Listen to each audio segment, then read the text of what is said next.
গণতন্ত্র সাপোর্ট নয়, ইসলাম যে রাজনৈতিক ব্যবস্থা দিয়েছেন এটা গণতন্ত্রের কাছাকাছি। প্রচলিত গণতন্ত্রের সাথে শতভাগ মিল নেই। আর ইসলাম যে ব্যবস্থা দিয়েছে গণতন্ত্র, তন্ত্র দুটো, গণতন্ত্র স্বৈরতন্ত্র, আর কোনো তন্ত্র আমার জানা নেই। অর্থাৎ জনগণের পরামর্শের মাধ্যমে হবে, অথবা যে রাজা হবে সে একা সব করবে। তে স্বৈরর চেয়ে গণ ভালো। ইসলাম যে নির্দেশগুলো দিয়েছে, আমানাত, ইন্নাল্লাহ আমরুকুম আন তুআদ্দুল আমানাত ইলা আহলিহা ওয়া ইযা হাকামতুম বাইনান নাস আন তাহকুমু বিল আদল, আদালত, ইনসাফ, আমানত, দুর্নীতি মুক্ত হওয়া, এগুলো গণতান্ত্রিক পরিবেশে ভালো হয়।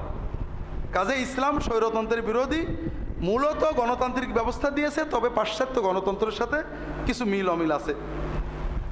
একজন আলেম এবং পীরের মধ্যে পার্থক্য কি? না থাকলে আলেমের কথা মানলেও চলবে, আসলে পীর জিনিসটা কি তাই তো আমি ভালো করে এখন পর্যন্ত বুঝলাম না। আপনারা পীর বলে তো আলাদা কিছু ইসলামে নেই। ইসলামে আলেমই বলা হয়েছে, নেককার বলা হয়েছে, তাকি বলা হয়েছে।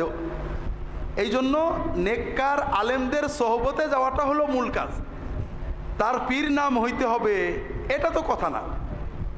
এক সময় ছিল সমাজে আলেম ওলামা কম ছিল, পীর নামে অনেক নেককার মানুষ সমাজে আসতেন, মানুষেরা তাদের কাছে দিন শিখত।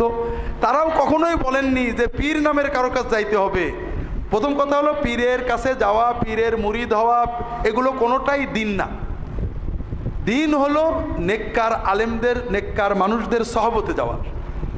দুই নম্বর হলো আলেমদের কথা শুনলে হবে, যদি নেককার আলেম ভালো আলেম হয় তাদের সহবতে যেতে হবে, তবে কোরআন সুন্নাহর মেয়ারে বিচার করে মানতে হবে।